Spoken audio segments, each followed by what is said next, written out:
By the end of this video, you're gonna have like some of my main thoughts on why you want to like consider balancing the type of sugars that you're taking in, and some just tips, tricks, and general like guidance on how to go about eating like somewhat normal, quote unquote, as a vegan. And I definitely use parentheses there.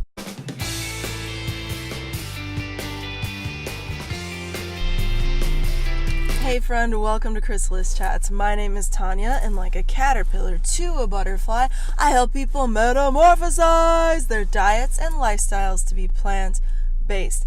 Today, it is my grandma's birthday, and we're talking about eating sweets on a vegan diet. So you might be a vegan and you're like, but I don't really like sugar like that because it causes XYZ health issues, it makes me feel like this, blah, blah, blah. Or you might be a vegan who's like, I have a sweet tooth, what the hell are you talking about? Let's get into this. So I personally do have a sweet tooth. I like to satiate that by the healthier ways that you can go about eating sweets, like with fruit and stuff. So like today, for example, is my grandma's birthday. I made her this cake. You can see the cake here. Maybe you can see it, maybe you can't. It's kind of crazy with the car. It's chocolate with chocolate, clearly. And I'm going to put some more frosting and some raspberries on there. So it's not quite done yet, but I'm pretty excited about it. So like I made a cake, and this cake is like all natural. I use gluten-free ingredients. I use mostly organic ingredients in this cake.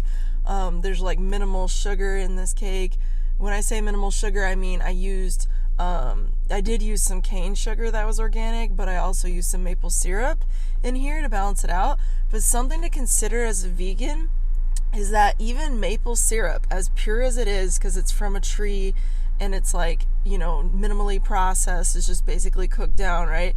It is still sugar, and your body's still going to process it as sugar. So the question is, are you gonna like reduce your sugar entirely? I think that's a good technique. Are you gonna reduce the types of sugar that you're consuming, or I shouldn't say reduce, but change the kind of sugars that you're consuming? So are you gonna try to do more of that, like maybe you'll have some cane sugar, but you're mostly gonna do like a maple syrup type situation?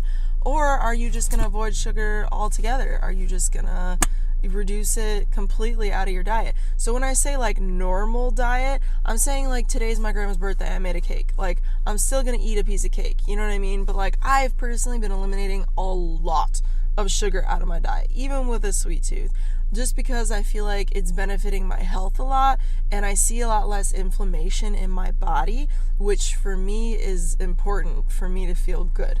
Okay, so anyway, I suggest if you are going to go ahead and indulge in some junk food, don't be getting like the Oreos. Just because Oreos are vegan doesn't mean jack diddly squat, okay? Oreos can be vegan all day, but they're still full of a bunch of artificial gross additives and a lot of sugar, right? So if you're going to eat like vegan junk food per se, I suggest you make it yourself. Like I made this cake. I mean, yes, it does take time to make something from scratch, obviously, but it's worth it. I'm salivating thinking about it because I know it's tasty. But I suggest you either make it yourself, get it from somebody who made it themselves and you know what's in there, and you can ask like, hey, what'd you put in here? Definitely stay away from thinking of junk food, stay away from the high fructose corn syrup, stay away from hydrogenated oils, stay away from any ingredient that you cannot pronounce, okay?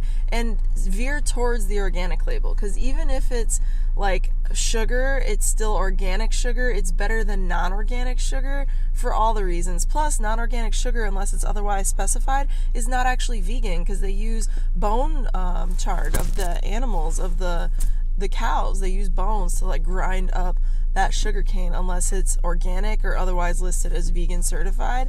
So just something to consider for you going along in your vegan journey. I do recommend that you cut back on the amount of processed sugars that you eat as well, and just go more towards the fruits. You can get such a sweet, amazing, satiating, satisfying effect from eating fruits. And fruits are full of sugars, okay? Just because they're all natural doesn't mean they're sugar free. If you're feeding your kid a bunch of fruit and they're freaking out because they have too much sugar in their system, but you're like, my kid's not eating processed food, what's going on? It's because they're eating fructose like all day, okay? So just something to consider. By all means, power to you if you do decide to eat sugar. I just wanted to like do a quick vid here on my way to my grandma's to bring her this cake to tell you, you know, just some of the things I've learned along my journey, just some of the things that the tips and tricks that I've learned, you know, that are going to help you as a vegan in the long run. If you're not looking to gain a bunch of weight, if you're not looking to feel, you know, gross, if you want to maintain your integrity as a vegan and maintain your wellness as a vegan, this is definitely something I recommend you consider in your everyday life. So with that said, my friend, check out my Instagram because it's at Chrysalis Chats. And whether you're just starting off as a tiny little caterpillar, like where are the leaves at? Or you're a full-fledged butterfly sipping the nectar of a plant-based diet, you, my friend, are awesome. Have a blessed day.